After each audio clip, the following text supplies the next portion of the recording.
Muy buenos días, amigos y amigas. Jueves 1 de abril de este año 2021. Estamos iniciando este programa Voces y Propuestas acá por Wambra, medio digital comunitario. Les agradecemos infinitamente, como cada martes y jueves, el acompañarnos acá en este espacio informativo. Tendremos una hora, un recorrido de entrevistas, dos temas principales, el que trataremos durante este programa. Esta llamada cuarta fase, todo lo que ha sucedido con la COVID-19, los contagios, la política pública en salud, lo conversaremos en un primer momento. Luego, un tema que nos parece trascendental conversarlo en estos tiempos de elecciones, los derechos de las personas en condición de movilidad.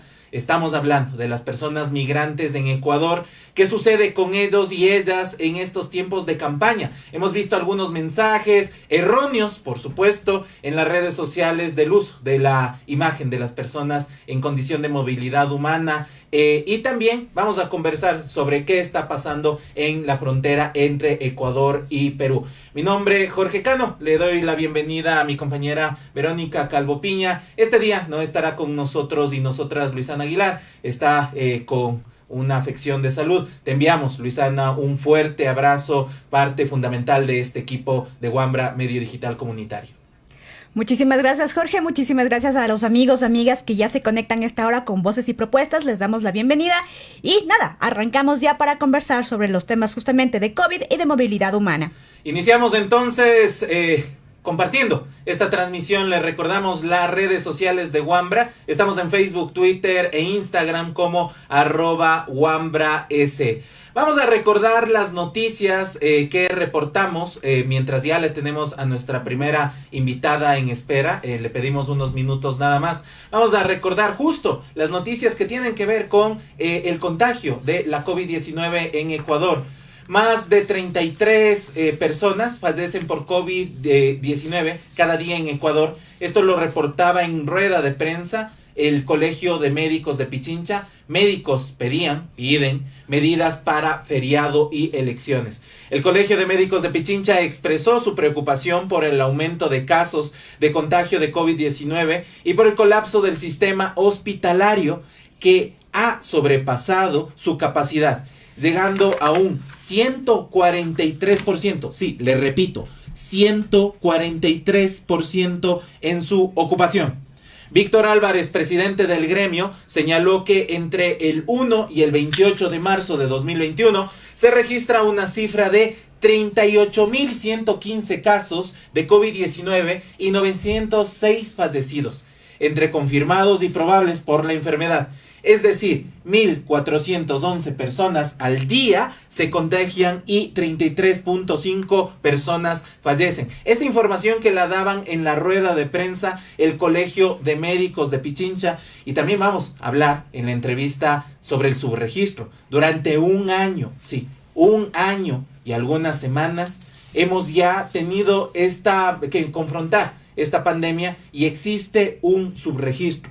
Además, Álvarez aseguró que no hay cifras claras por parte del Ministerio de Salud, ya que la entidad no ha invertido en pruebas de diagnóstico PCR y rápidas que permitan un mejor control epidemiológico. Las pruebas realizadas hasta ahora, según Álvarez, no llegan ni al 10% de la población ecuatoriana. Respecto a las medidas para el feriado de Semana Santa y elecciones, el Colegio de Médicos sugiere más control en el lavado de manos, uso de mascarilla, así como el cierre de todos los centros turísticos y no solo playas. Finalmente, que se promulgue la ley seca a 24 horas de estas recomendaciones que se dieron hace pocos días. Se prohíba la apertura de bares, karaokes y discotecas. Sobre el plan de vacunación, los médicos pidieron que este sea acorde a las necesidades de la población ecuatoriana y que se comunique adecuadamente, pues mencionan que tras el anuncio de vacunación se generó un efecto social de relajamiento que contribuye al aumento de casos. Es así que tenemos justo datos del Observatorio Social del Ecuador Verónica, tenemos algunos datos sobre lo que ha pasado hasta estos momentos con la COVID-19. Pues sí, así es. Los datos arrojados por el Observatorio Social del Ecuador nos dan cuenta de más de 300,000 casos de COVID en el Ecuador, más de 18,000, casos por millón de habitantes, que es más o menos la cifra que se hace acorde a la cantidad de habitantes acá en Ecuador, lo que ya de por sí muestra una alta tasa de incidencia acá en el país.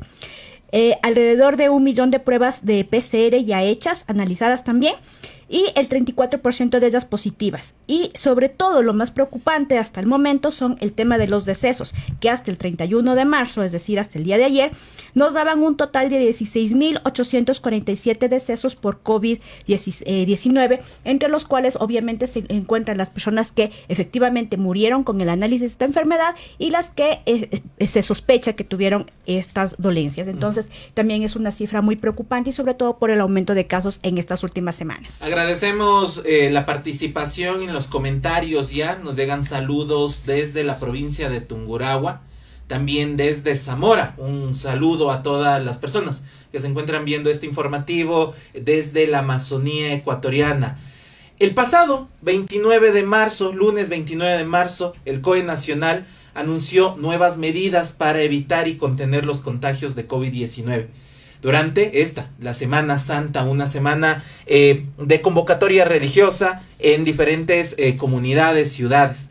A esto se sumaron las acciones propuestas por las autoridades locales que buscan evitar el incremento de de contagios en sus localidades. Hemos visto que hay diferencias entre lo que han propuesto los diferentes municipios, gobiernos locales. Vamos a conversar con Andrea Gómez Ayora, que es epidemióloga y salubrista. Analizaremos la situación actual de la pandemia de COVID-19 en Ecuador y si las acciones que emprende el gobierno nacional y los gobiernos locales son efectivas para contener esta amenaza, tomando en cuenta lo que decía hace unos minutos nada más. Llevamos en todo el mundo un año, o incluso un poco más. Se registraban los casos en China desde finales del 2019. Específicamente en Ecuador ya hemos pasado un año en donde se debían implementar algunas políticas de prevención y de apaleamiento de esta epidemia, de esta pandemia. Vamos a conversar entonces. Tenemos en pantalla el perfil de Andrea Gómez Ayora. Es docente y epidemióloga, salubrista, médica, magíster. Tiene algunos títulos, una persona entendida sobre este tema, graduada en salud pública en la Universidad de Chile. Muy buenos días, Andrea, ¿cómo está? Buenos días, muchas gracias por la invitación, un gusto estar aquí. Andrea, Ecuador enfrenta, como decía, más de un año ya esta pandemia. ¿Hay claridades reales sobre la situación que vive en el país, sobre la administración en la salud? ¿Usted ha visto un avance de lo que sucedía en marzo del 2020 a marzo del 2021? ¿Hay un avance en la gestión que deba tener el gobierno nacional? Bueno, honestamente, en términos de gestión, administración, control de la pandemia, no he visto ningún avance. No tenemos un plan de control de pandemia que sea público, que podamos leerlo. No hay indicadores precisos de decir, bueno, estamos disminuyendo, estamos mejorando. No hay un análisis epidemiológico, no hemos visto ninguna curva epidemiológica. Las autoridades que han pasado no han mostrado cuál es la realidad. Al ministro actual sería muy difícil pedirle que lo haga ya en este momento, pero hasta ahora no hemos tenido ninguna información por parte de las autoridades. Si no fuera por los medios de comunicación, si no fuera por las redes sociales, no sabríamos cuál es ni siquiera la situación de los hospitales. Entonces, eso es grave. No ha mejorado, como comentaban, no ha aumentado la capacidad diagnóstica, no hay pruebas PCR, se utilizaron muchas pruebas rápidas que no son pruebas diagnósticas. Entonces no se han hecho cosas básicas para el control de la pandemia. Y una de ellas es tener un plan. ¿Qué es lo que se va a hacer? ¿Cuáles son los indicadores? ¿De qué forma se tomarán decisiones? Las decisiones que se han tomado han sido reactivas, no han sido preventivas, lo que nos ha llevado al estado actual. Llevamos ya un año en pandemia, las cosas no han cambiado, no han mejorado.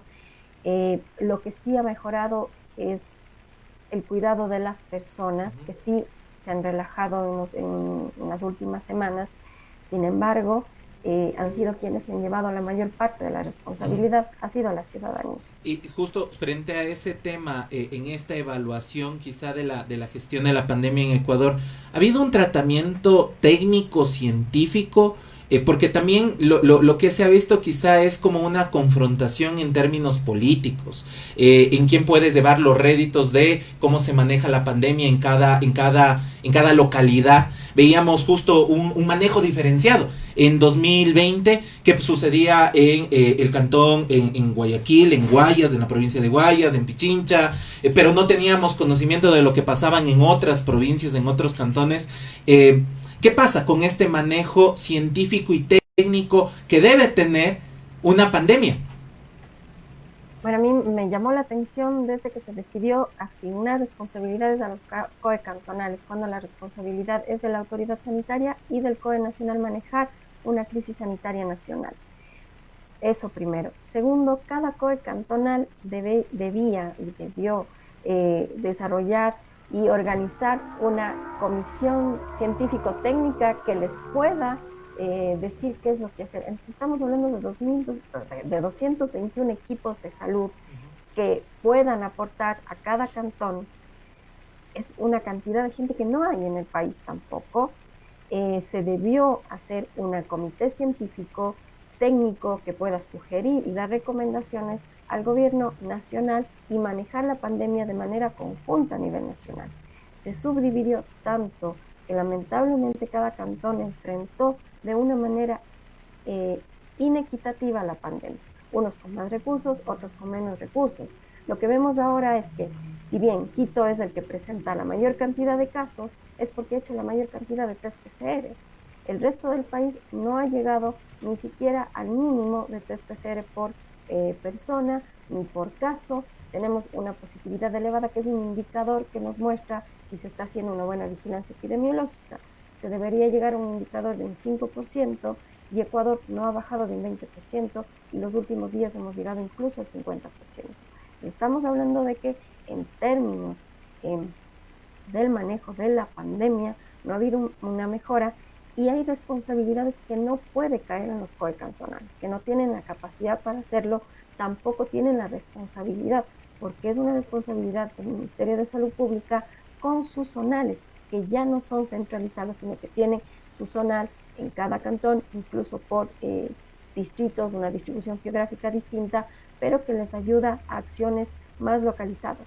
Pero para eso necesitamos que hayan decisiones, que se pueda mezclar tanto lo técnico, lo científico y no únicamente lo político, que lamentablemente ha sido lo que ha primado en las decisiones del gobierno nacional. Y justamente hablando sobre los COEs locales, las ciudades ya más concretas en el interior del país, vemos ahorita un incremento de casos tanto en Guayaquil, aquí en Pichincha, Loja se fue al semáforo rojo nuevamente. ¿Cómo podemos analizar la situación en las ciudades? Podemos hablar de que viene una ola más grande como la que sucedió el año pasado con los lamentables casos que se dieron en Guayaquil. Bueno, hay que tomar en cuenta que gracias al conocimiento que se ha dado durante este año, sabemos que el uso de mascarilla, el distanciamiento físico, el lavado de manos, el evitar las reuniones sociales, el disminuir los contactos, ventilar los espacios, ayuda mucho a disminuir los casos. No al 100%, pero ayuda mucho y es lo que nos ha ayudado a no tener estas olas tan grandes como la que tuvimos en marzo del año pasado. Pero lamentablemente durante el mes de julio, agosto, las provincias que no tuvieron un pico tan elevado de casos durante el mes de marzo lo tuvieron en estos meses. Y lamentablemente en este momento ya no es por regiones, sino es todo el país el que está mostrando un incremento de casos. Y es una situación mucho más grave que la que tuvimos en el mes de julio-agosto. Entonces me llama mucho la atención que estas decisiones igual se les haya pasado la responsabilidad a los COE cantonales, que no se tomen decisiones a nivel nacional, que tenemos una ocupación de camas sobre el 100%, en cualquier otro país hablamos ya de una crisis sanitaria. Y en este momento se sigue omitiendo muchos indicadores, no se habla del exceso de mortalidad, por ejemplo, que es un indicador que nos muestra de la gravedad de la situación en nuestro país. se habla más de lo que sucede, por ejemplo, en Brasil o lo que sucede en Chile, pero no de lo que está sucediendo en nuestro país.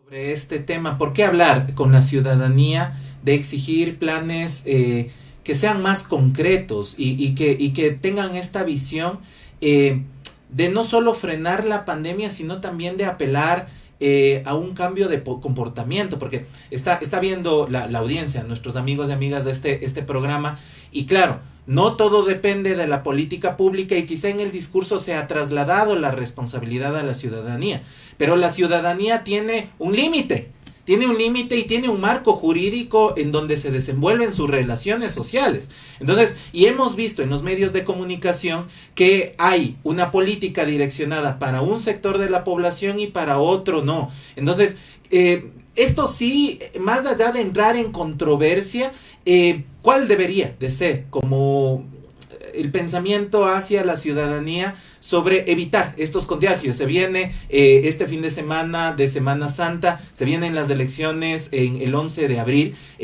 acudiremos a las urnas nuevamente, la gente sabemos en la mayoría que hay que cuidarnos, sin embargo los contagios y las muertes lamentablemente continúan. Pienso que, bueno, pienso en la política pública para el control de una pandemia conjuntamente con las acciones de la ciudadanía deben ir de la mano. Y para eso se necesita comunicación activa y comunicación de riesgo. La comunicación activa es decir, bueno, ¿qué opina usted? ¿Cuáles son sus problemas? ¿Cómo podemos llegar a un consenso para que tanto las políticas como la vida diaria de la población puedan coexistir? Y por otra parte, la comunicación de riesgo, que se trata de decirle a la población, esto está pasando, si usted sale en Quito, sale en Cuenca, sale en Guayaquil, esta es su probabilidad de contagio, le recomendamos no salir por esto, por esto, por esto. De acuerdo a que la gente no ha salido, por ejemplo, ha utilizado mascarilla, etcétera, etcétera, se ha evitado tantas muertes o se han evitado tantos casos. El mostrar cuáles son los efectos de las diferentes acciones también ayuda a cambiar los hábitos. Se necesita una campaña de prevención y los medios de comunicación, tanto en las redes sociales, quienes estamos también tratando de compartir información en redes, no tenemos una llegada tan amplia, y ahí sí necesitamos que el gobierno nacional, conjuntamente con todas las organizaciones a nivel nacional, puedan desarrollar una gran campaña de prevención en donde se dé información clave a la población. Por ejemplo, el tema de las vacunas, hay muchos mitos, se necesita información que llegue a la población, información transparente, información incluso diaria. O sea, hablamos de que en países se entrega información diariamente de cuál es la situación epidemiológica hasta el día de hoy. En nuestro país desde junio no hay información, incluso las ruedas de prensa han sido muy escasas y no hay esta información y esta conectividad, esta comunicación de ida y vuelta con la población. Solo una cosa nada más, regresando a la administración de gobierno, a la política pública. Si bien vivimos también una crisis económica, hay que señalar que el presupuesto hacia la salud y todo el tema de la infraestructura no cambió y no varió como debía en momentos de pandemia, porque vemos y no quisiéramos situarnos en esos ejemplos, en casos justo como China u otros países, incluso se implementaron y se construyeron hospitales dedicados solo a esto. ¿Y por qué lo quiero dimensionar así? Un año de pandemia y continúan en los hospitales con los mismos problemas que lo tenían en marzo del 2020. Entonces yo voy a insistir en esto, de que la política pública desde el gobierno, desde la administración del gobierno, debe ser tan clara para poder implementar este tipo de programas o de acciones que puedan frenar el tema del contagio, porque estamos hablando de la vida de las ecuatorianas. Entonces, frente a estos proyectos macro, ¿has visto que existe alguna implementación? Porque lo que estaríamos viendo es que se está parchando en la medida de que, y se está esperando a que pase la pandemia y que el tema de la vacunación sea el único como objetivo, o sea, llegar a vacunar, pero hay otras líneas en las cuales se tiene que implementar el tema de las salas UCI, la atención en los hospitales, el tema de la garantía a los trabajadores y trabajadoras de la salud no ha cambiado. Entonces, en estos temas macro, ¿cuáles señalarías tú los que deba ya no este gobierno, sino el siguiente implementar? Bueno, reforzar todo el sistema de salud, o sea, eso es clave y eso no se hizo. O sea, el problema que tuvimos en el país es que tuvimos una cuarentena muy larga, bastante larga, pero esa cuarentena debió servir para reforzar el sistema de salud, aumentar la capacidad diagnóstica. O sea, ofrecieron 2 millones de pruebas PCR, no hemos llegado a más de 1.200.000, exagerando.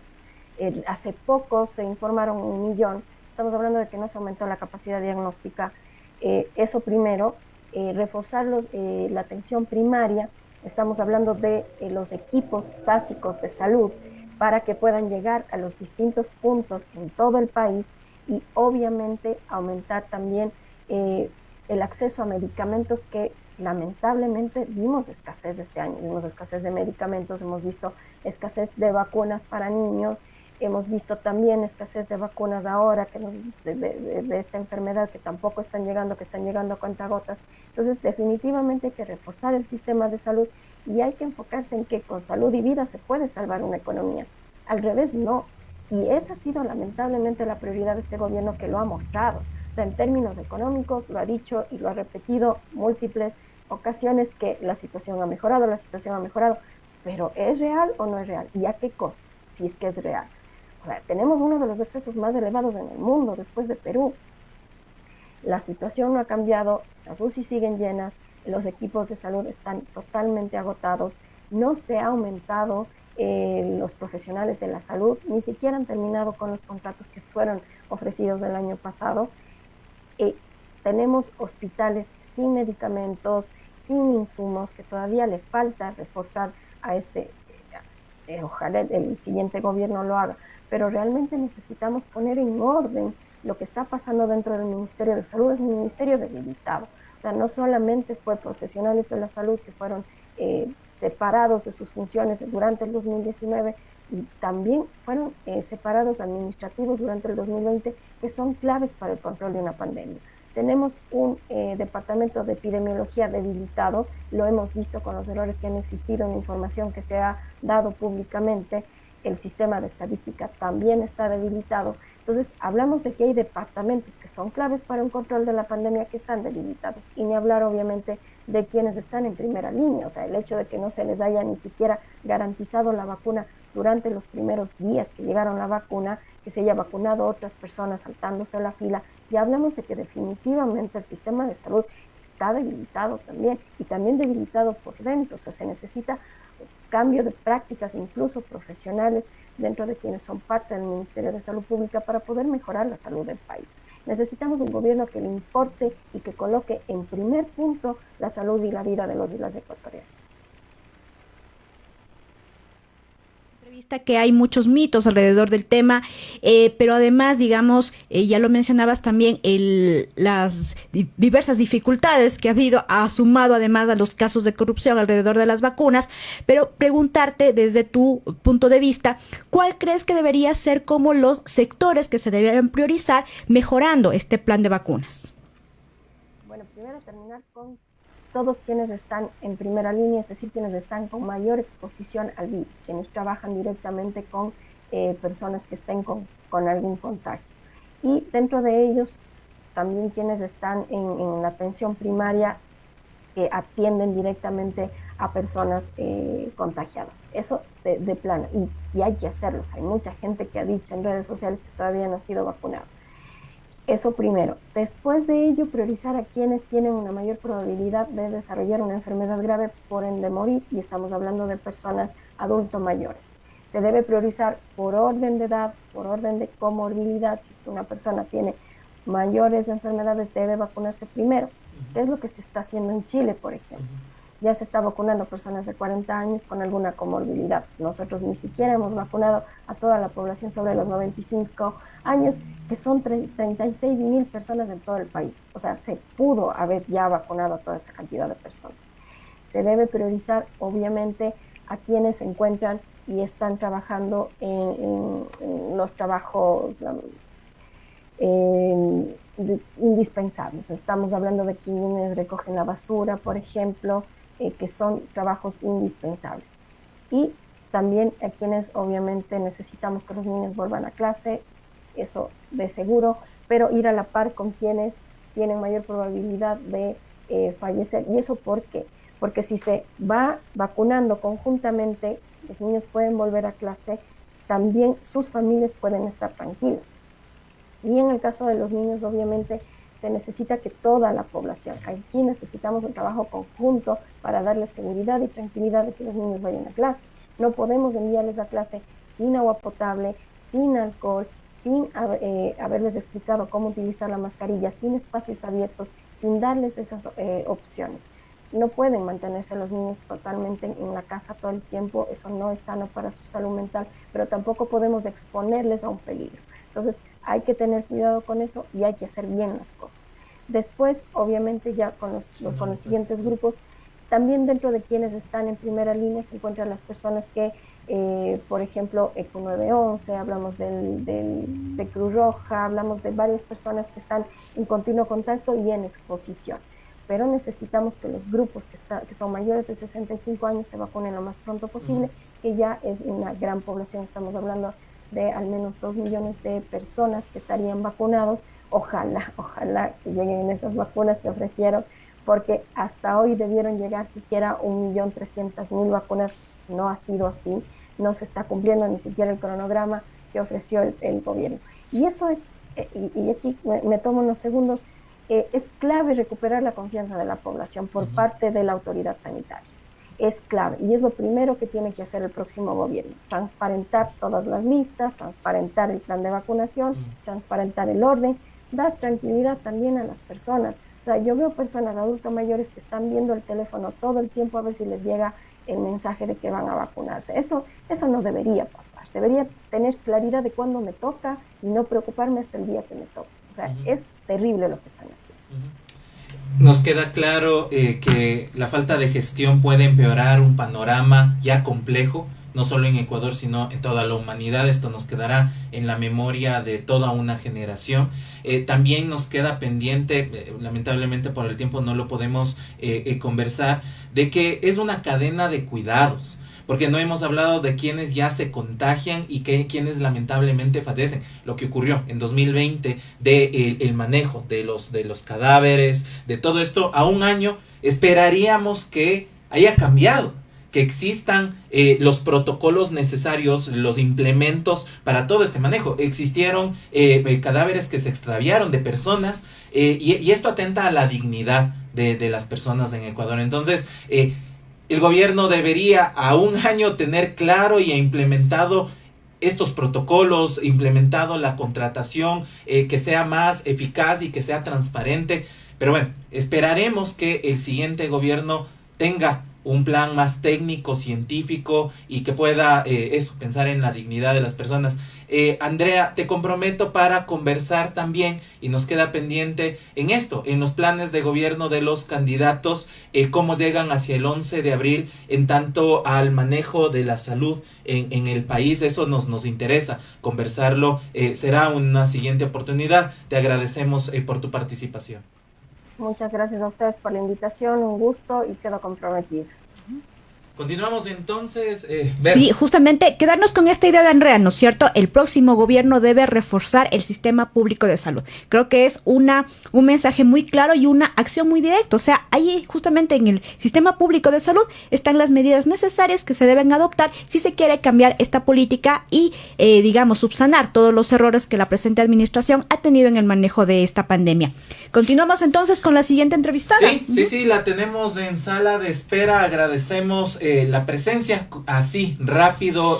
Vamos a seguir conversando de los temas que nos preocupan a los de las ecuatorianas, a ustedes, amigos, amigas, que continúan viendo este programa, Voces y Propuestas, acá en Wambra Medio Digital Comunitario.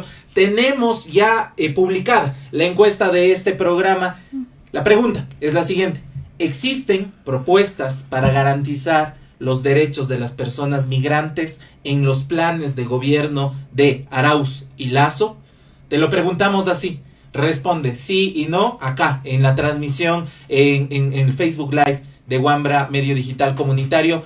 Es el tema que conversaremos con nuestras siguientes invitadas, ya que En esta semana en Wambra publicamos, y también lo conversaremos más adelante con nuestro compañero fotoperiodista, publicamos un fotoreportaje de la situación de las personas en frontera, que no es de estos días, ya se viene acarreando algunos meses de la situación del paso de las personas que están transitando por todo el continente, específicamente entre la frontera de Ecuador con Perú, y en donde se encuentran varadas porque están cerradas las fronteras, están militarizadas las fronteras, y de esto no hemos escuchado en los debates presidenciales. En su mayoría hemos escuchado quizá temas generales sobre cómo se tratará el tema de las Lo que migraciones. escuchamos, cabe recordar, fueron algunas posiciones antiderechos, justamente, por ejemplo, de algunos candidatos vinculados con el agronegocio, que decían, bueno, ¿qué vamos a hacer con los migrantes? Sacarles de acá del país. Básicamente, recordemos, esa fue una de las propuestas de uno de los candidatos presidenciales en uno de los debates públicos. O sea, no estoy hablando diciendo cualquier cosa. Decir públicamente que vamos a sacar a una persona migrante, ¿qué significa? Y esa es la pregunta que le vamos a hacer justamente a nuestra invitada, Cristina Burneo, una amiga de esta casa. Cristina, bienvenida. Hola, ¿qué tal? Buenos días. Cristina pertenece a Corredores Migratorios, organización que se dedica a producir contenidos sobre migraciones para construir respuestas colectivas y a favor de la movilidad humana. Vamos a analizar esto, como primero lo que pasó en esta semana, cómo se han utilizado a las personas migrantes en Ecuador dentro de la campaña electoral y cómo se vulneran los derechos humanos con estas acciones. Cristina, en esta semana vimos en redes sociales que se ratifica un discurso a partir del uso de la imagen de las personas que han sido empobrecidas y callejizadas, porque no están ahí porque quieren, y hay una realidad de las personas en condición de movilidad, no de todas, pero se ha sobrepuesto esta imagen en el discurso político. ¿Qué te merece ver estas imágenes en las propuestas de campaña en las redes sociales? Gracias qué bueno que topen este tema. También les quería decir que está esperando en la sala mi compañera Lola Parreño, que por algún motivo no se puede conectar. Si nos ayudan, gracias. De acuerdo. Bueno, ¿qué va a producir si no indignación, no? Sino profunda indignación. Y hay un montón de aristas. Pero sí quiero decir una cosa que también he venido diciendo en los espacios que tenemos. El horizonte electoral no es el único horizonte político en este país. Que bueno, ahí está Lola. Hola. Si pensamos que, hola Lola, si pensamos que el horizonte electoral tan pobre, tan denigrado tanto por el proyecto político, si es que se puede llamar así todavía, de Guillermo Lasso y el proyecto, o mejor digamos los proyectos electorales y clientelares de Arauz y de Lasso, si eso se llama política, entonces la política ya no es el lugar de la reflexión o de la acción coordinada, ¿no es cierto?, en pos de la transformación social. Eso yo no lo veo, ya no está. Es decir, creo que sí, también hay que leer lo que ha sucedido esta semana dentro de la profunda decepción que siente este país por los que se dicen ser sus políticos. La política, ¿no?, como dice el colectivo Situaciones, hoy es el lugar de la impotencia. O sea, no hay ningún poder ahí, no hay ninguna fuerza expresiva en estas ideas ni nada. Y la xenofobia es una de esos usos, ¿no?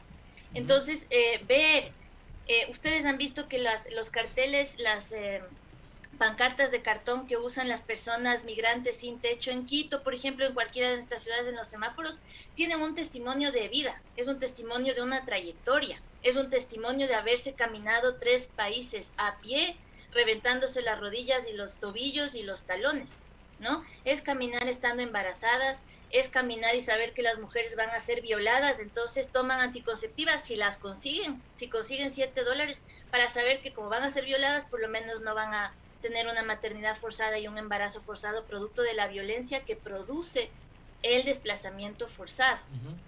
La migración venezolana es una forma de desplazamiento forzado en todo el continente.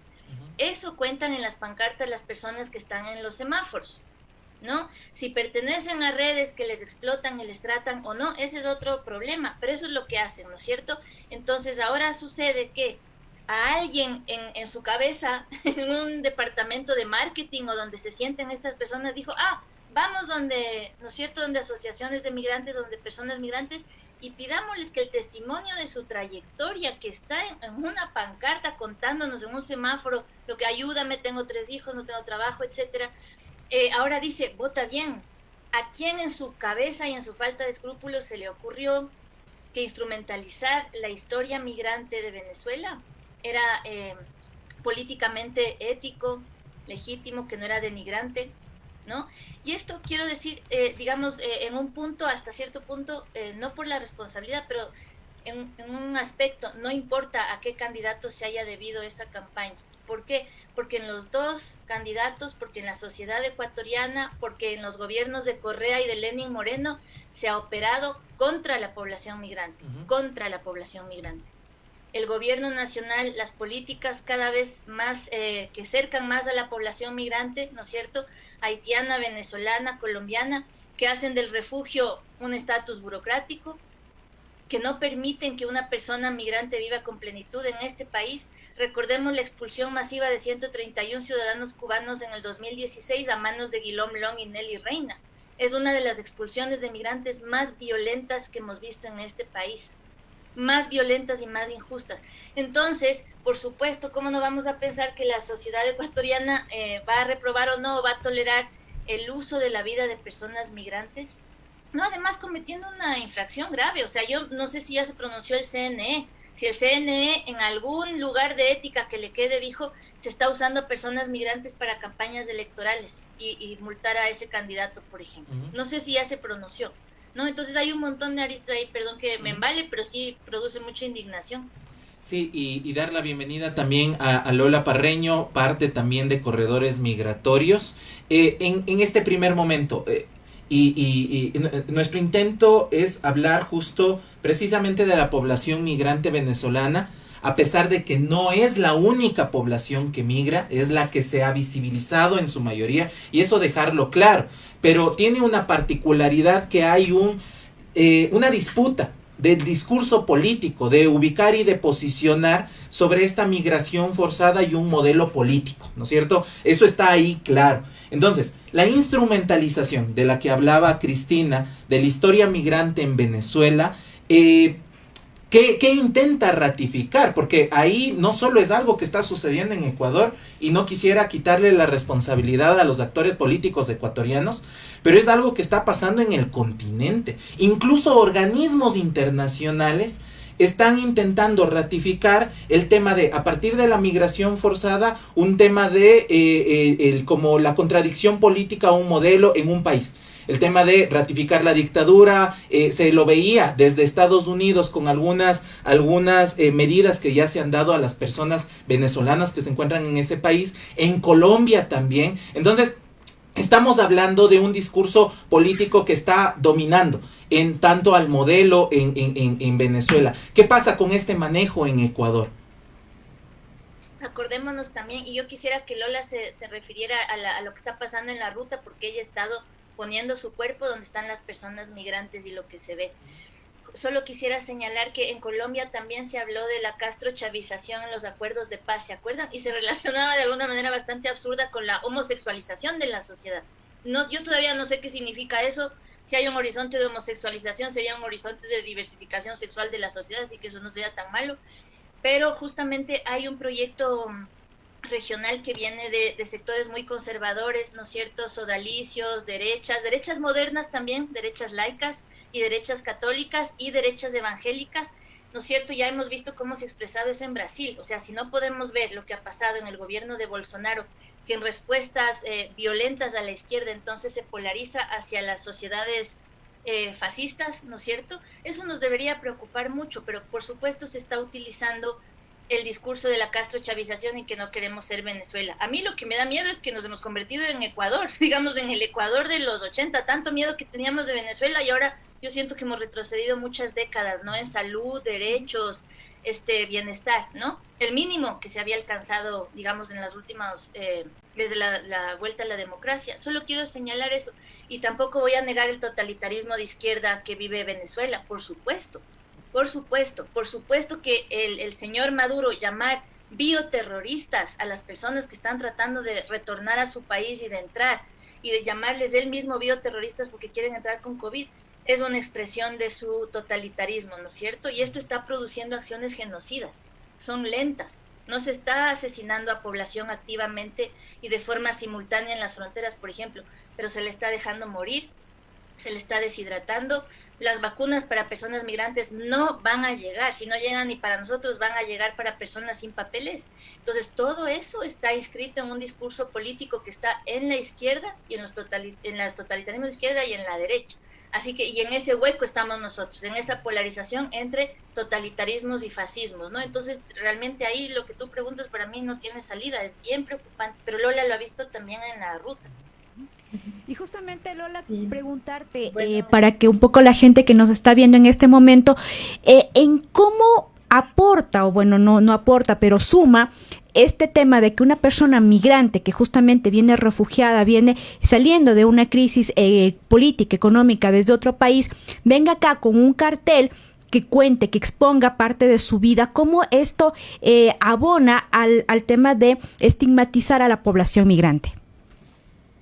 Sí, justamente nosotras como colectivo, como corredores migratorios, pudimos recorrer las rutas y en ese sentido acompañar varias trayectorias y con esas trayectorias motivaciones que tenían los grupos diversos de caminantes de Venezuela que encontrábamos en la ruta hacia Rumichaca, ¿no? El resultado de esta experiencia en realidad fue haber podido recoger testimonios en primera persona, donde todas las historias contaban flujos tan distintos de migraciones, motivos tan distintos, que primero era difícil encasillar, es una migración económica, es una migración de tal o cual tipo, era difícil poner una categoría a estas personas. Vienen de un destierro, muchos se referían a su experiencia así, vienen hacia un refugio, vienen de un desplazamiento forzado, muchos sí, ¿no? Entonces, el tratamiento de las imágenes, que siempre fue un tema de discusión y de diálogo dentro del colectivo, lo que intentaba era oponerse a esta mirada muy problemática que también miserabiliza estas migraciones, ¿no? Y que ahora de una manera que nos causa mucho dolor a quienes conocimos a las personas migrantes, vemos que eso se tuerce con intereses políticos, desdignificando la vida de tantas personas que, como bien decía Cris, te narran sus historias en estos espacios, pero también narran sus historias y realmente sí es muy desolador ver cómo estas imágenes que muchos quieren promover y hablábamos durante ¿no? de que muchos migrantes dicen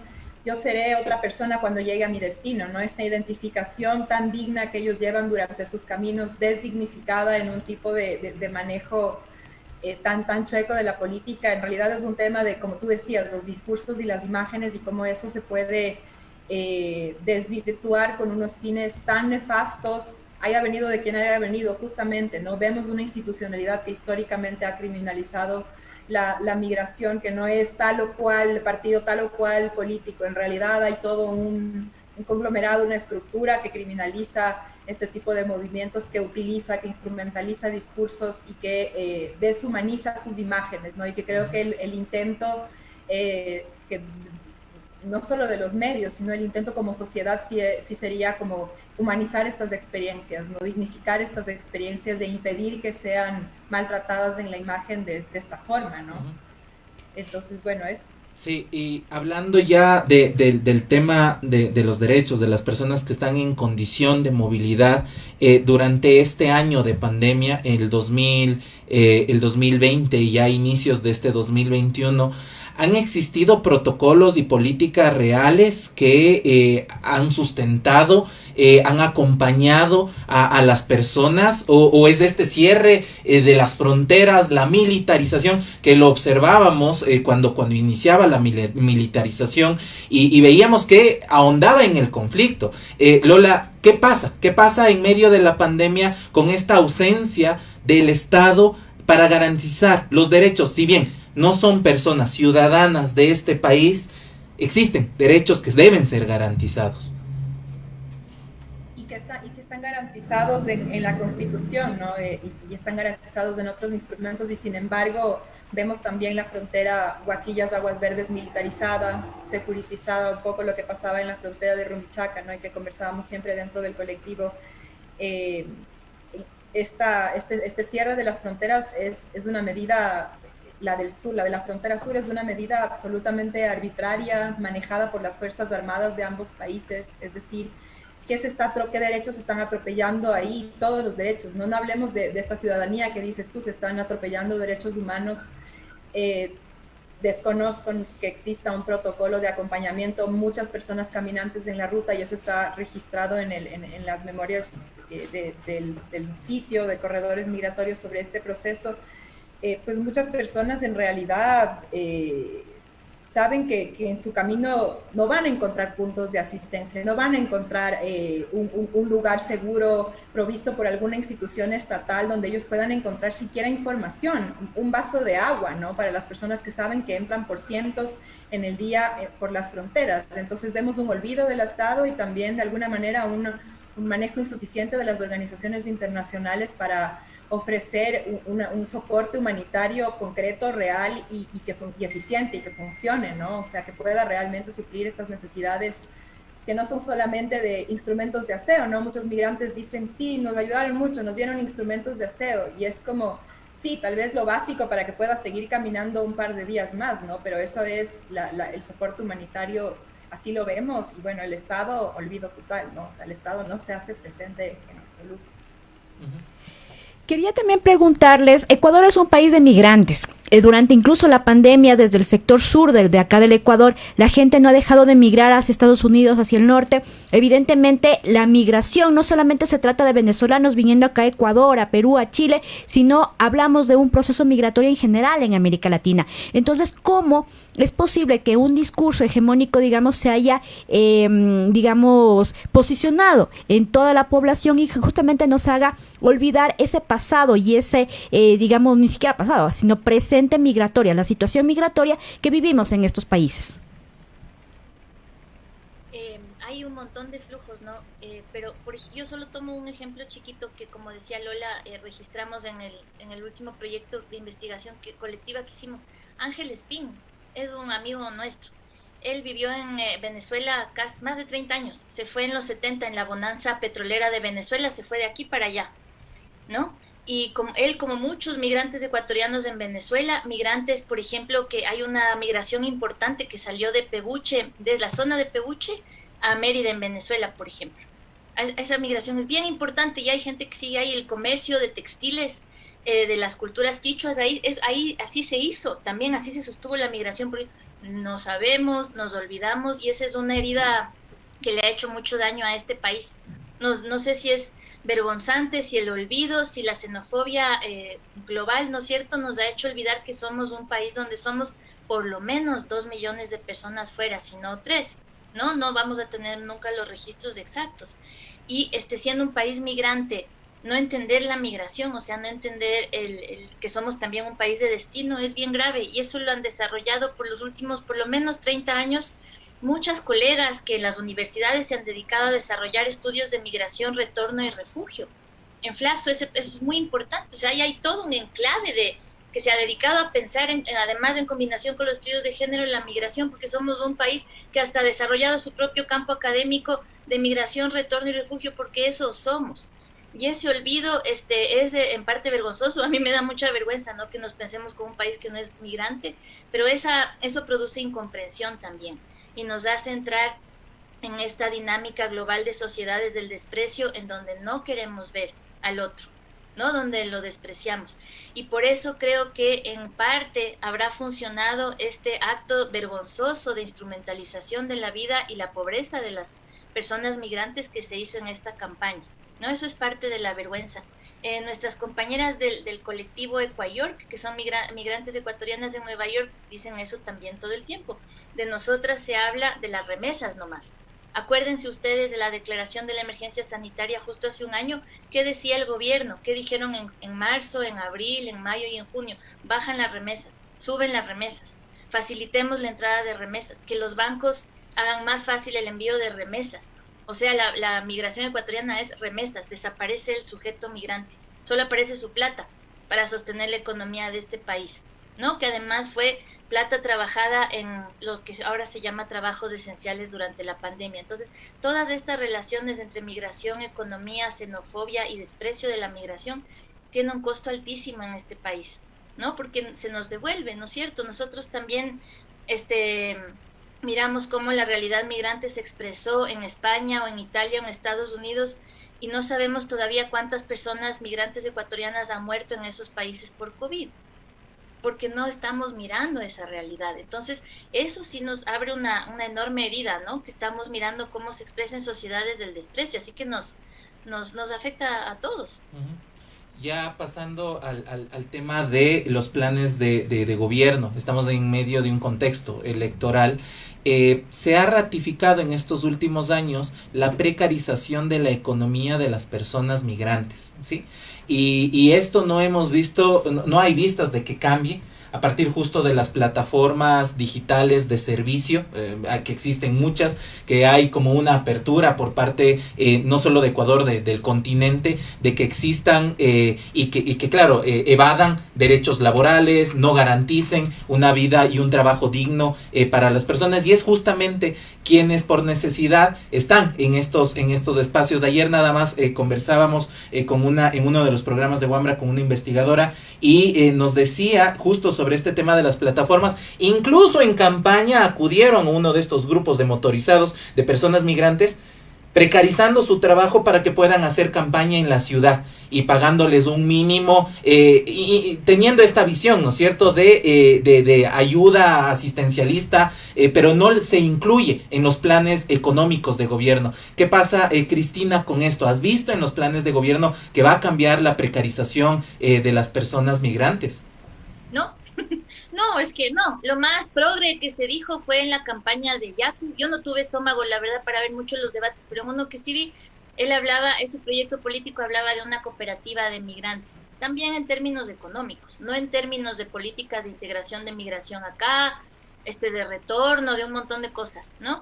Pero sí me acuerdo muy claramente que el señor Guillermo Lasso en sus campañas anteriores gritaba con mucha vehemencia, un poco descontrolado, que Ecuador es para los ecuatorianos, ¿no? Y también recuerdo, tengo muy viva la memoria expulsora del proyecto político correísta de la migración cubana, por ejemplo, y de eso, de las políticas que se desarrollaron en esos años y que Lenín Moreno aprovechó muy bien también para producir, como decía Lola, de manera velada, taimada, tapada, expulsiones, ¿no? Expulsiones todo el tiempo de aquí o cierres de fronteras, ¿no? Tampoco se ha dejado de deportar personas ecuatorianas de Estados Unidos en esta época, ¿no? Las deportaciones, como dice Soledad Álvarez Velasco, que coordina el proyecto Inmovilidad en las Américas, que es muy importante ver, no paró nunca la deportación. Los vuelos de la vergüenza no han parado. Todo eso yo no he visto en ningún plan de gobierno porque ni se nombra, pero ni de casualidad, ¿no? Y a mí me da vergüenza ajena que dos candidatos estén todo el tiempo discutiendo con fórmulas marketineras que son lugares comunes. O sea, es una vergüenza. Creo que no nos merecemos eso, porque no piensan que nos creemos lo que están diciendo, que son solo lugares comunes y que solo reafirman la xenofobia, un poquito más velada, ¿no? Pero está ahí. Finalmente, preguntarles, compañeras, bueno, vemos esta deficiencia justamente de políticas públicas, pero ¿qué demandar desde la sociedad civil a estas candidaturas? No solamente, bueno, tú decías al principio, Cristina, no solamente la política es el escenario de las acciones, sino también, o lo electoral más bien dicho, sino desde la sociedad civil, desde organizaciones, ¿qué otro tipo de acciones, de cosas podemos justamente demandar en pro de los derechos de las personas migrantes?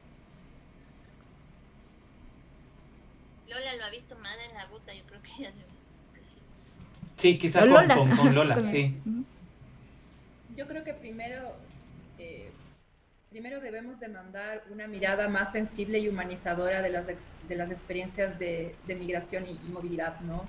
Creo que es nuestro deber ser mucho más críticas con qué información permitimos que se conocer para nosotros mismos estas realidades, ¿no? O sea, ser cuidadosos con la información. Creo que tal vez puede sonar como una demanda muy abstracta, ¿no? Pero que creo que es una tarea justamente porque vemos cómo hay vidas a las que se les quita su dignidad por imágenes a las que se les extrae la experiencia y se les objetiviza para un fin, ¿no? Entonces creo que vemos que hay una asamblea que está nuevamente en la ley siendo más anti-inmigración que nunca, ¿no? O sea, vivimos, creo, un momento en el Ecuador que es de los más anti-inmigración que yo puedo recordar, y en ese sentido La verdad es que no tengo esperanza de ningún político que pueda conocer y ver en este momento, pero digo, debemos exigir que haya un tratamiento digno y concreto y que se establezcan las medidas para que a esta población no se le limite sus derechos, no se atropelle esos derechos,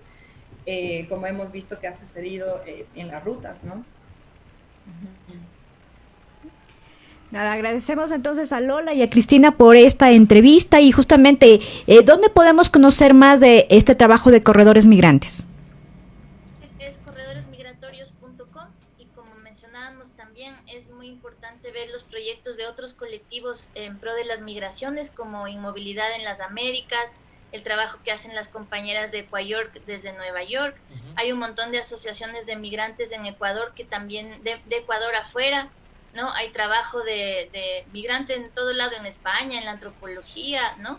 Y eso sí lo tratamos de como juntar también en corredores migratorios, porque tratamos de tejer también con otros colectivos, ¿no? Así que ahí se puede ver. Atentos y atentas, quisiéramos comprometerles para seguir conversando de lo que sucede principalmente en la frontera de las personas que están represadas en Guaquidas, porque es algo que el Estado ecuatoriano no se está haciendo cargo y es un tema también binacional, es un tema con Perú, que claro, el tema de la puesta de tanquetas, la militarización, solo ahonda la violencia que ya han sido efecto de las personas que están en condición de movilidad y que los estados están simplemente solo respondiendo de esta forma. Es algo que lo vamos a conversar en unos minutos nada más también con Andrés León, el fotoperiodista. Publicamos en esta semana un fotoreportaje de lo que está sucediendo en la frontera entre Ecuador y Perú. Muchísimas gracias a Cristina y también a Lola por esta entrevista. Gracias, buenos días. Gracias, igual, buen día.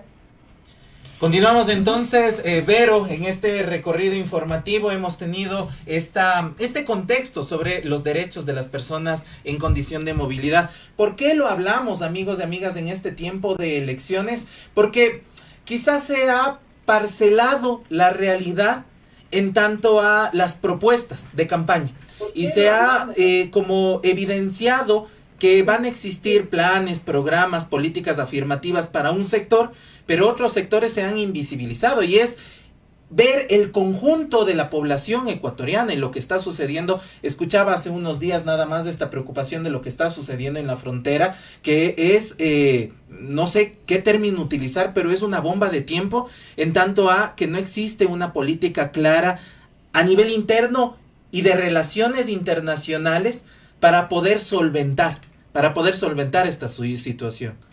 Así es, justamente como decíamos al inicio del programa, desde los candidatos presidenciales que estuvieron en esta contienda electoral, la mayor respuesta fue una respuesta, mira, nuevamente, guerrerista, pero también de restricción de derechos y de no reconocimiento del ser humano. Es decir, aunque parezca algo, digamos, contradictorio, pero no se reconoce a las personas en su drama, sino más bien ahora lo que vemos es una utilización política de eso, unido a un discurso político de, claro, esto del castrochavismo que parece un cuco en la región, pero finalmente traza una política antiderechos, una política de discriminación y que finalmente hace que tengamos tanquetas y una respuesta de represión hacia las personas que están migrando, no solo en Ecuador, en América Latina. Sí, tenemos ya a nuestro siguiente entrevistado, continuaremos con este tema. Sin antes recordar, tenemos en la transmisión ahí en la pantalla, la tienes en la parte inferior, tienes la encuesta de este programa. Te preguntamos acá en Voces y Propuestas, ¿existen propuestas para garantizar los derechos de las personas migrantes en los planes de gobierno de los candidatos Andrés Arauz y Guillermo Lasso? Acudiremos a las urnas de este domingo 11 de abril. Este es uno de los temas que nos interesa conversar con ustedes, amigos y amigas, que lo critiquemos, lo debatemos. Si no estamos de acuerdo, perfecto, no estamos de acuerdo, pongámoslo, escribámoslo, pero lo que interesa acá es hablar del tema, evidenciar que existe una realidad. Y de esta realidad la vamos a hablar justo con Andrés León. En esta semana con Andrés en Wambra publicamos un fotoreportaje titulado una maleta y muchos caminos. La migración venezolana en la frontera de Ecuador con Perú, de hecho la tenemos en pantalla. El fotoreportaje lo vamos a seguir viendo mientras conversemos con Andrés. Vamos a situarnos en esa fotografía. Ahí nos quedamos, porfa, con nuestro compañero José. Un cartel realizado por un grupo de migrantes venezolanos cuelga de un poste. El Parador, una cancha de uso múltiple techada en el centro de Huaquillas, sin paredes, baños, duchas o agua potable. Es el refugio improvisado de las personas migrantes detenidas en Huaquillas. Han adoptado como su lugar para pasar el día y la noche también, con niñas y niños expuestos a la insalubridad, en medio de un calor, humedad que se pensarían imposibles. Ahí, en las noches tienden colchones sucios, viejos, sobre los que se acomodan quienes se pueden dormir a la intemperie. Esto conversamos. Bienvenido, Andrés, a esta conversación. Tenemos publicado este fotoreportaje. Iniciar justo con esto. Tú realizaste este trabajo periodístico. Las condiciones en la frontera de lo que tenemos en este fotoreportaje a este día, ¿han cambiado? Buenos días, Wambra. Gracias por la invitación y la publicación. Bueno, al día de hoy las condiciones siguen siendo iguales. De hecho, lo que calcula el GTRM es que el flujo migratorio crezca en este primer semestre. Ya vamos a la mitad de ese primer semestre y la situación lo único que hace es agudizarse. Bueno, las ONGs que están trabajando en la zona hacen todo lo que pueden en medida de sus posibilidades económicas, lo que dificulta, o sea, casi en su mayoría, más que la movilidad, porque al estar cerrada la frontera, los grupos migrantes se quedan represados en Huaquillas. Eso lo que obliga es justo lo que se cuenta en el fotoreportaje, ¿no? Que muchos migrantes, al no poder pasar y tampoco volver, porque vienen viajando desde Venezuela, Colombia, ya están llegando casi por pasar a Ecuador. Lo único que logra esto es Lo único que hace esto es agudizar la situación, porque llega a haber población de calle de alrededor de 300 personas al día. Las ONGs y en general el GTRM, el grupo de trabajo de la red de migrantes en Huaquillas, no puede hacer un cálculo exacto de cuántas personas, o sea, cuál es el flujo, cuántas personas pasan lo que se conoce como troches, los pasos ilegales. Se calcula que 180 al día, pero en ese mismo día pueden llegar 200, incluso se puede calcular hasta 1000. Más allá de pedirte un resumen para poner un poco en imágenes, y de hecho las estamos viendo y no vamos a seguirlas viendo mientras tú nos lo comentas, hagamos un relato de lo que tú viste a partir de este fotoreportaje, de esta cobertura periodística. Hay personas que han transitado por todo el territorio ecuatoriano y han llegado a una frontera. A partir de ese punto, ¿qué es lo que tú has visto justo en Aguas Verdes, en Huaquillas, lo que está sucediendo en estos momentos en la frontera de Ecuador con Perú? Bueno, desde mi punto de vista, lo que yo veo es una vulneración de derechos que ya llegando al punto se vuelve casi insostenible para los migrantes, o sea, porque al llegar a Huaquillas, lo que les comentaba, no pueden pasar, entonces se quedan en la ciudad. Y hagámonos una idea como para tener así una imagen que podemos relacionar todos, al menos los que vivimos en Quito o en urbes más grandes. Es lo mismo que pasa acá en Quito, mucha gente en condiciones de mendicidad, pidiendo dinero, tratando de conseguir trabajos eventuales, pues viendo la forma donde dormir. Huaquillas es una ciudad caliente, es de clima caliente, entonces eso prolifera aún más el tema de las enfermedades. A eso se une el invierno, que también genera dengue, cualquier tipo de enfermedad, malaria que pudiera haber en la zona. En Huaquillas, lo que comentaba, lo que está escrito en el fotoreportaje, existe un centro de acogida, pero que está repleto todo el tiempo. De ahí lo que intentan las ONGs como ACNUR es colocar a migrantes en hoteles, lo cual, o sea, no pueden llegar a cupos no pueden llegar a cupos altos de acogida en hoteles por un tema de dinero. Entonces, los que no logran acceder a ningún tipo de acceso al refugio o a hoteles financiados por ONGs, ocupan espacios como el del Parador. donde, o sea, es realmente, ya desde un punto de vista totalmente personal y ya más allá del periodismo o la información o la investigación, es una vulneración de derechos que ¿cómo decirles? O sea, no encuentro una palabra específica, pero por ejemplo que los niños tengan que estar deambulando por la calle buscando qué comer, eh, ningunos llevan zapatos, agua potable casi no la tienen, más que bebederos puestos por el municipio que no son agua potable. La angustia de la gente, ¿no? Porque han hecho un viaje tan largo y de pronto llegar y toparse con una frontera que no les permite pasar hacia su destino final para ellos y faltándoles al final tan poco de lo que ya han venido recorriendo. Para ellos es bastante, o sea, es desesperante, ¿no? Porque muchos encuentran en Perú mayores opciones laborales que en Ecuador.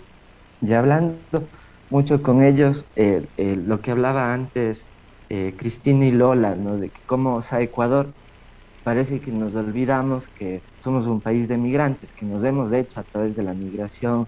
Tuvimos un flujo migratorio en el año 2000 increíble, todos creo tenemos algún pariente en el extranjero, y no nos sensibilicemos frente a esa realidad.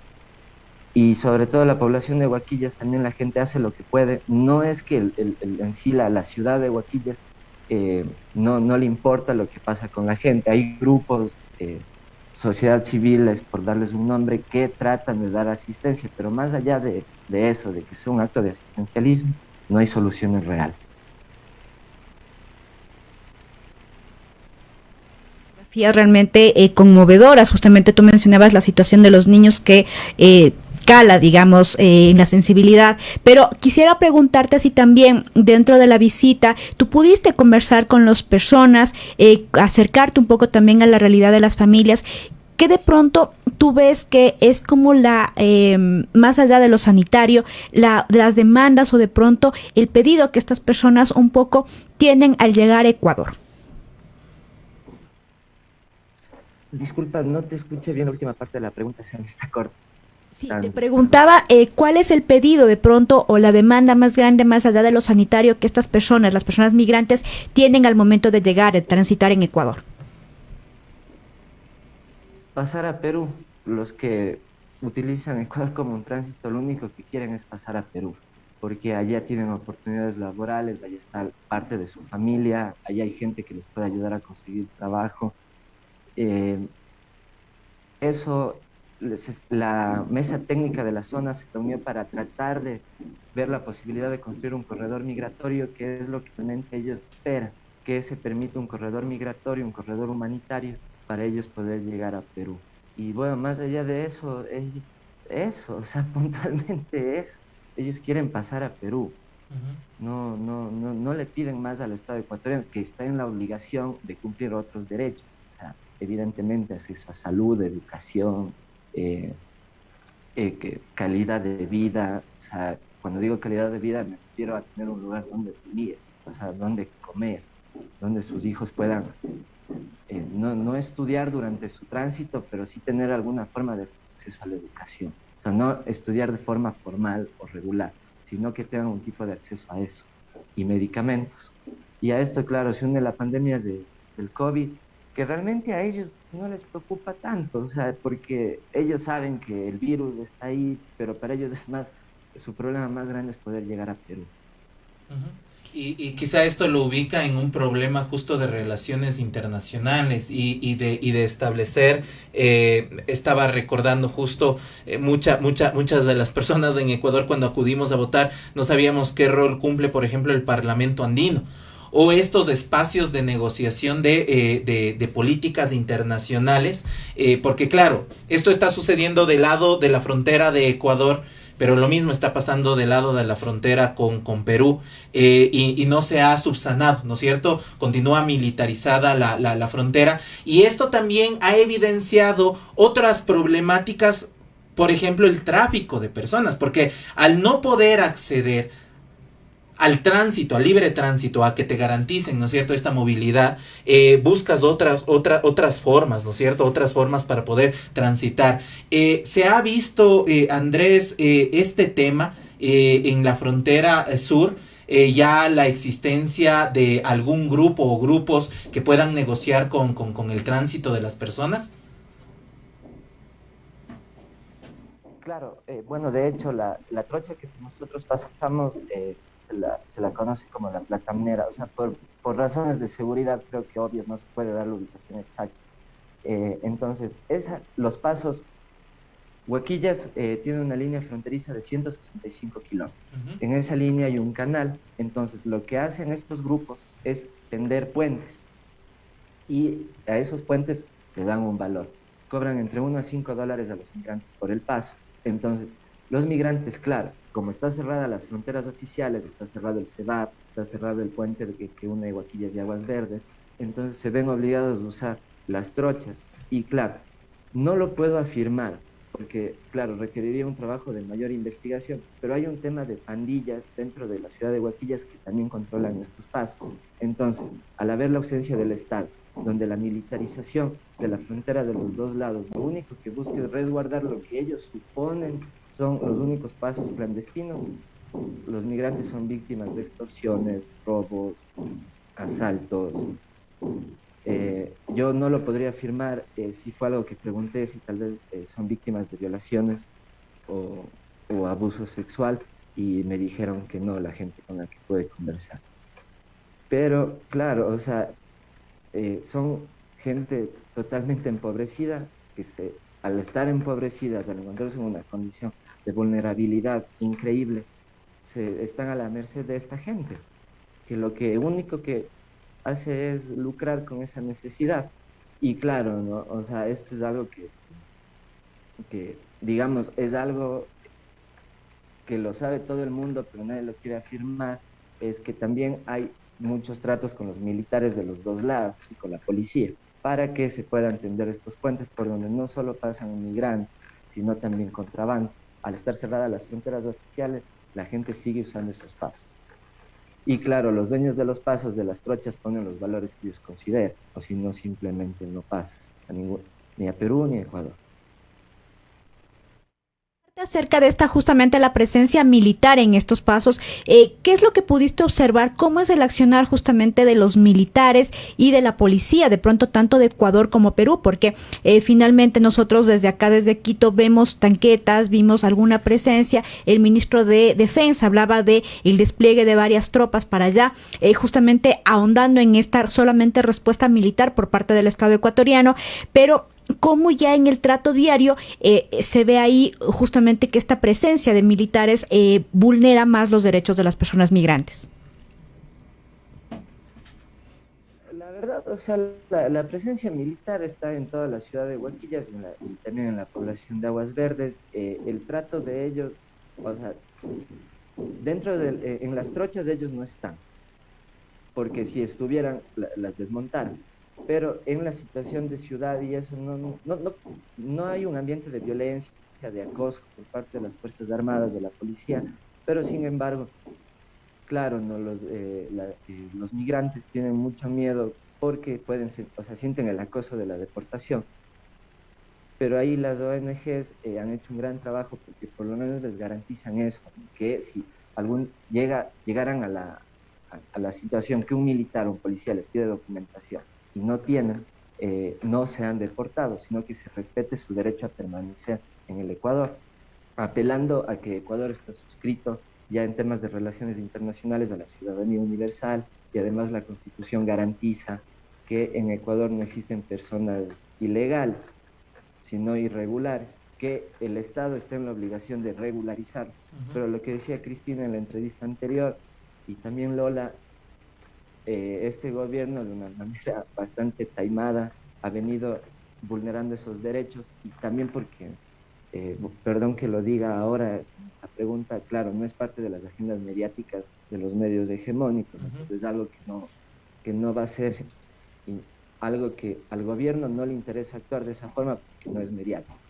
Entonces, pero bueno, sin embargo, los militares y policías no están en una actitud de acoso. Del lado peruano un poco más, y lo que decía la directora de ACNUR de Perú, decía, es totalmente antitécnico que las Fuerzas Armadas controlen pasos migratorios porque ellos no están capacitados para poder sostener una crisis así, porque esta es una crisis. O sea, desde el 2017 son 4.2 millones de venezolanos que se han visto forzados a salir de su país, y que nos compete a toda Latinoamérica, porque ya, o sea, este problema rebasó más allá de cualquier interés político o posicionamiento de un mensaje, ya es un problema, que lo único que hace es agudizarse. Gracias, te agradecemos, Andrés, por estos minutos de conversación, por compartir tu trabajo en el fotoreportaje. Lo vamos a recordar a todas las personas. Amigos, amigas, digiten www.wambra.es y encontrarán este fotoreportaje, Una maleta y muchos caminos, la migración venezolana en la frontera de Ecuador con Perú. Es una crónica y fotoreportaje de Andrés León, con quien hemos estado conversando, que se difundió en Wambra en estos últimos días y que narra cómo el puente internacional entre Huaquillas, ciudad fronteriza ecuatoriana, y la población peruana de Aguas Verdes permanece oficialmente cerrada desde el 15 de marzo del 2020 por la pandemia de la COVID-19. Más allá de este puente, Huaquillas y Aguas Verdes están divididas por un canal que se extiende por una línea fronteriza de 165 kilómetros, donde se han construido pasos irregulares, se han hablado de las trochas en esta entrevista, entre los dos países. Se los conoce como trochas por donde circula contrabando y ahora cientos de familias migrantes de diferentes nacionalidades. Eso es lo que hemos conversado, lo tenemos en pantalla, y de hecho quisiera, si es que bajamos un poco más la imagen, subimos en tanto un poco más la imagen, un poco más, vamos recorriendo las imágenes, vamos moviendo las imágenes un poco más, movámoslo un poco más hasta donde yo pueda avisarles. Nos quedamos con esta imagen. Creemos que la clase política en Ecuador deba dar respuesta a estas personas que se encuentran en esta imagen, porque si intentamos como solo privilegiar los derechos de unas y no de otras personas que en sus maletas se encuentran proyectos de vida y que hay que garantizarlos. Eso le pedimos al futuro gobierno ecuatoriano que lo tome en cuenta, porque la política no ha llegado, la política pública y garantizar sus derechos no ha llegado a estas personas. Muchísimas gracias, Andrés. No sé si es que quieras algún último comentario. Estamos ya cerrando este programa. Gracias, Wambra, por la invitación. Gracias por difundir esta crisis que tenemos que darle la importancia que amerita, ¿no? Y recordar, ¿no?, que somos un país de migrantes, que quién es mejor nosotros para entender lo que es el estigma, ¿no?, de la migración forzada. El a veces sentirnos mal por nuestras condiciones y vivir en otro país, al que no queríamos ir, pero que nos hemos obligado a ir. Y eso, gracias por difundirlo, y van a venir más crónicas, ¿no?, sobre derechos y lo importante que es hablarlos todos los días. Gracias. Andrés. Ajá, justamente, y ahí estaremos difundiendo justamente este trabajo de Andrés sobre las personas migrantes en esta situación de crisis humanitaria que se ha producido en la frontera entre Ecuador y Perú. Y nada, recordar que justamente ahorita los candidatos muchas veces apelan al voto joven solamente como consumidores de redes sociales, y justamente olvidando lo que decía Andrés, ¿no es cierto? Somos un país migrante y nosotros ahorita, la actual población joven, la que mayor parte del voto ahorita tiene que hacer en Ecuador, somos fruto de la salida de muchos, 3 millones de personas. Nosotros somos los principales afectados, los jóvenes, hijos de migrantes. Siquiera una persona de nuestras familias en algún momento migró hacia otro país. Claro. Entonces, ¿cómo olvidar que nosotros somos justamente quienes deberíamos estar pidiendo más derechos a esta población? Entonces, ¿cómo en la campaña también se hace referencia a estas problemáticas que de una u otra manera nos afectan a los jóvenes, y no solamente como parte de un marketing justamente de la campaña? Que quizá va más allá de la empatía y es un reconocimiento de quiénes somos, qué problemáticas hemos tenido, y herederos y herederas en esta memoria que debemos tener, no solo para las elecciones, quizás la exigencia de estos temas en Ecuador. Eso es lo que te estamos comentando en esta mañana. Ya en la recta final tenemos ya la última información, pedimos que la preparen por ahí. Vamos a hablar sobre lo que sucedió con una acción en tanto a las personas abacaleras que trabajaban en estas plantaciones. La reportábamos en estos días acá en Wambra Medio Digital Comunitario. Ya en el cierre tenemos esta información. Así es, desde Wambra hemos venido ya varios meses siguiendo la situación de las personas abacaleras, de las personas que trabajan en las plantaciones de abaca en la provincia de Santo Domingo. Y justamente ayer varias de estas familias estuvieron presentes en la Asamblea Nacional haciendo una comparecencia para poder expresar básicamente su vida también está en riesgo. ¿Por qué? La Comisión Ecuménica de Derechos Humanos CEDU y el Comité de Solidaridad Fukuragua Nunca Más mencionaban que la situación de los trabajadores en las haciendas está siendo insostenible porque básicamente se pide que se activen garantías jurisdiccionales para proteger a más de 1.244 personas que viven en situación todavía de esclavitud moderna, fíjate, acá en Ecuador, y sobre lo cual tampoco se ha hablado en la campaña presidencial y tampoco el gobierno actual ha tomado mayores decisiones. Hay una acción de protección que semanas atrás un juez dictó hacia varias de estas familias, hacia 200 personas denunciantes. Tampoco hasta ahora se ha puesto por escrito la sentencia, lo que hace justamente ya en la práctica no se pueden hacer ya estas garantías reales. Las personas siguen siendo amenazadas por parte de personas tanto civiles, también de la policía. Hay una situación, digamos, de varias de estas familias que se encuentran en una situación, digamos, protestando todavía en resistencia en el kilómetro 33 de la vía Quevedo. Entonces todavía se encuentran amenazadas y amedrentadas por ex trabajadores de la hacienda, personal civil, policial, como te mencionaba. Y bueno, frente a toda esta situación, tanto la CEDU, el Comité Fukuragua Nunca Más piden que se haga la acción de protección se haga real y que además la Defensoría del Pueblo siga activando mayores acciones de protección frente a la situación de estas personas para que en realidad ya la vulneración de derechos un poco se pare frente a lo que está pasando también con la situación de esta entonces de los trabajadores de la hacienda Furukawa. Uh-huh.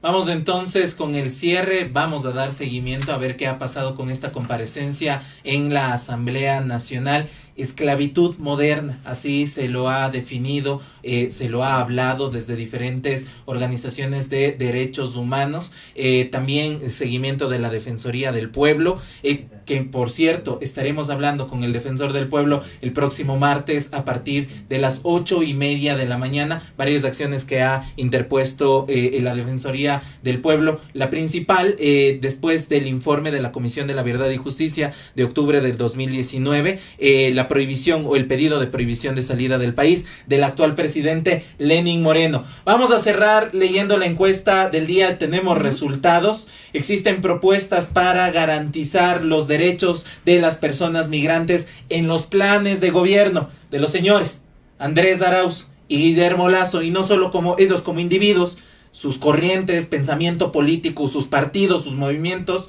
Tenemos este resultado.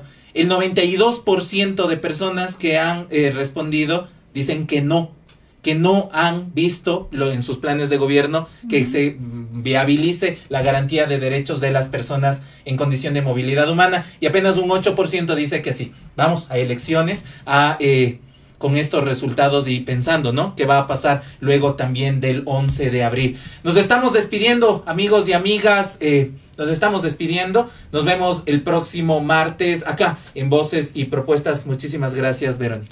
Muchísimas gracias, Jorge. Y desde ya, invitarles a ustedes, amigo oyente, a que nos puedas mirar la transmisión y el programa especial que vamos a hacer justamente por las elecciones el próximo 11 de abril. Invitarles a que puedan estar pendientes además de Voces y Propuestas y del resto de la programación de Wambra Medio Digital Comunitario. Muchísimas gracias.